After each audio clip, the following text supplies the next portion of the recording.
Right, so we're all here. The first item in the agenda is the election of trustees.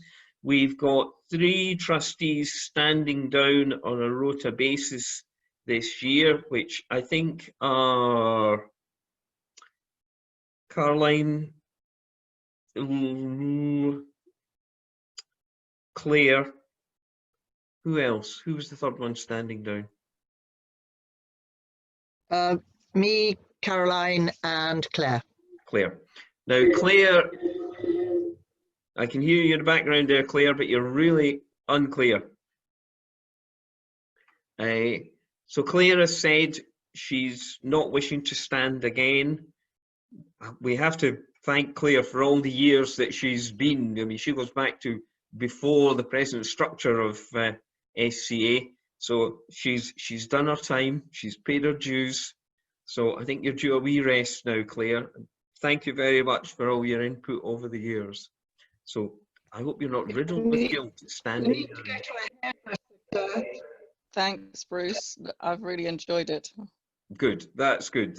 And I hope that will be a little teaser to encourage anybody who has been thinking about standing for the SCA Council to realise it's enjoyable as well as socially useful. You know, so because we don't have, I think I'm correct in saying we don't have any nominations for the vacancy that now is created. So on that basis, we can proceed to re-elect Elizabeth and Caroline, who are both willing to stand again. Okay, now everybody should have sight of the draft minutes from the previous meeting. Are there any questions? Well, first of all, can we have a proposer and seconder for the minutes of last year's AGM? I'm happy to propose. Right, I'm thanks, happy to second. Thanks, Elizabeth. Yeah. Is everybody, if anybody is not happy to accept the minutes of the last meeting, can you either speak up or ping in a quick Q&A? I've not seen anything so far for anybody expressing any concerns about the minutes, so we will take the minutes of the last year's AGM as accepted. Is anybody, nothing anybody wants to raise from last year's minutes? No, good. In that case, we now move on to the report of our activities over the past year.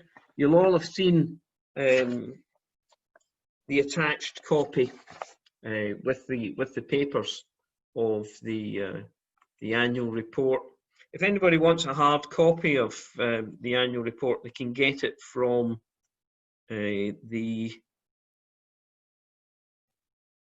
SCA. Well, if you contact any of the SCA staff, you know, Robert, Victoria, Audrey or John, they'll be able to send out hard copies. Not quite sure where they are, but obviously we've got access to them. And Heather's saying, you probably, if anybody is thinking of becoming a trustee, Heather Jack's saying that she's happy to let anybody know about her experience. She's just finished her first year as a trustee. Thanks for that, Heather. So it's been a busy year the last year, although, you know, COVID has obviously driven a major spike into progress on things. But, you know, just really to summarise what's in the annual report, I mean, we've made really good progress on the portal. The big issue with the portal at the minute is that because the National Heritage Lottery Fund has closed its funding application streams until sometime in 2021. That's meaning we're having to sort of rethink how we might look to deliver separate, you know, certain elements of the opening up of the portal. But the actual physical development, well, the online development of the portal has now been commissioned and is underway, and that work will be completed in the current year. So that's been really good progress. But we've also made progress in a lot of other respects.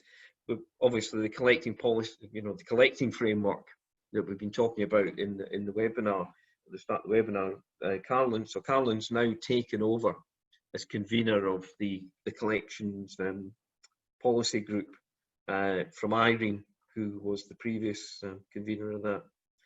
And we're looking to develop an online delivery of, you know, further training and discussion opportunities over the next year and beyond. We're just needing to look at how much resource we can put into that at the minute. We've launched a lot more stuff around emergency planning this year. Linda's under Preservation and Conservation Group have been doing a lot of work in that area, which, it has to be said, has been very timely considering the situation we now find ourselves in. And obviously the work on community archives has been continuing as well. There's a lot more training provided face to face right through the whole of the last year. And in fact, one of the last face-to-face session in Stornoway had to be postponed until you know, it is possible starting face-to-face meetings again, because certainly the indications were that people appreciated the face-to-face nature of the training that was being provided for that. The education group, has with Rory, is now the chair of the education committee, and you know, we have identified what the actions for the year ahead are, as well as, and you'll find a summary in the report of what happened last year.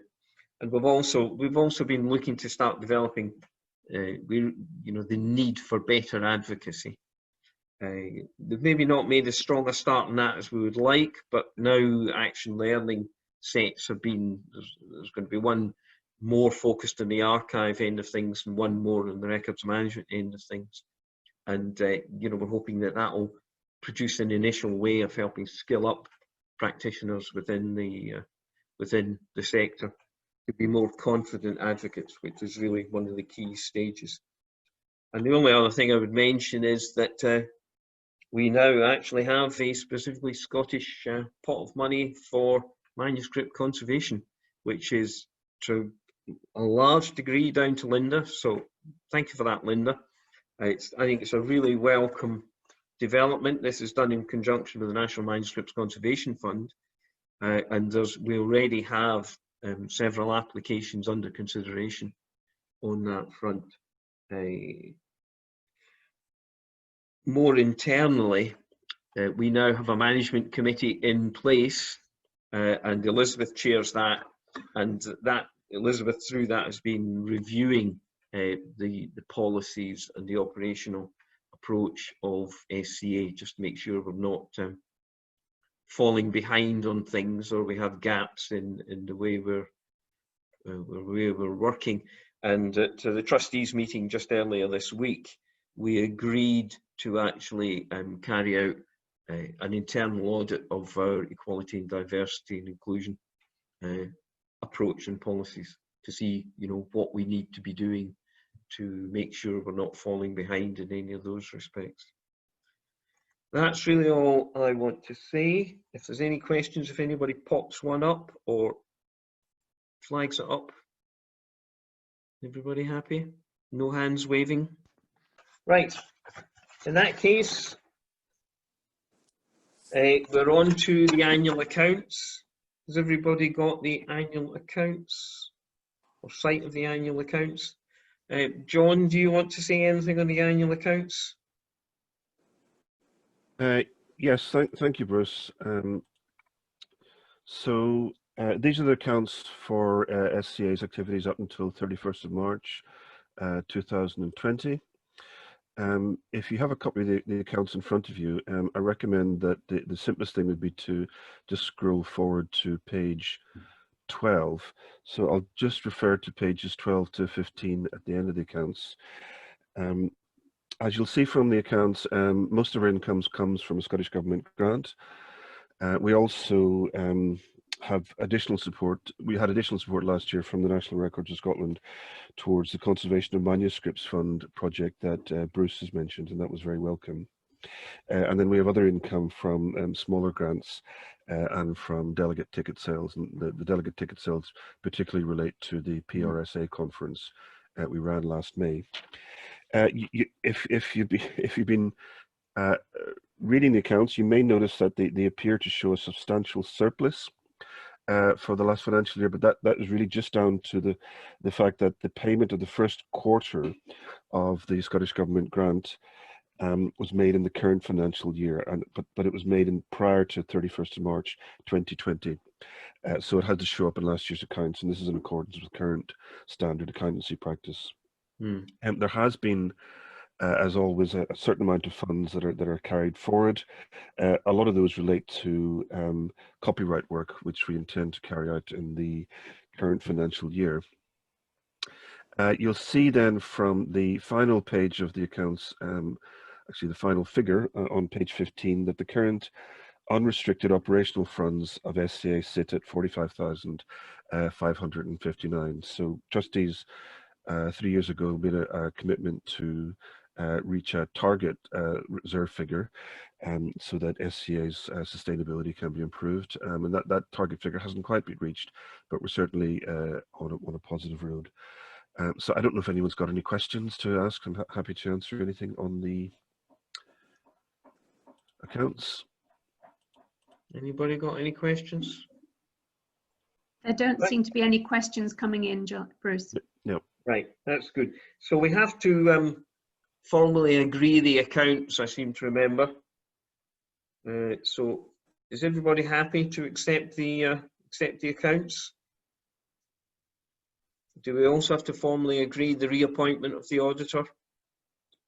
Yes, we should be doing that. So can you just remind me, John, who the auditor, the independent financial examiner is? It's the one we have at the minute. It's Helen Lowe Accountants. Yeah. So we're happy with how there was maybe, you know, we've settled any concerns we had the last AGM. I seem to remember we had a couple of questions then, but now we're happy enough to reappoint. So yeah, if anybody's not happy with that, if they can speak now or wave their hand now or forever hold their peace. No, we're okay. In that case, is there any other competent business anybody wants to raise? I'd like to just say that we should sort of propose thanks to the SCA Secretariat, to the staff in the office. This has been a challenging time for us all and they've done a good job, so I think we should note it. That's very true, Linda. Yes, thank you for that. I'm sure there'll be no dissent from that at all, and I would like to add my own specific thanks to them as well. Well, in that case, if we have no other business anybody wants to raise, can I just thank you all for staying signed on for the AGM and letting us be quorate. It was actually much easier to be quorate online than it was in the flesh, so it's something we need to bear in mind again. And I hope that by this time next year, when we're having the next AGM, we're well past the current difficulties we're all facing. And once again, thanks Claire for all your years on the committee. And again, thank you all for signing in and staying in.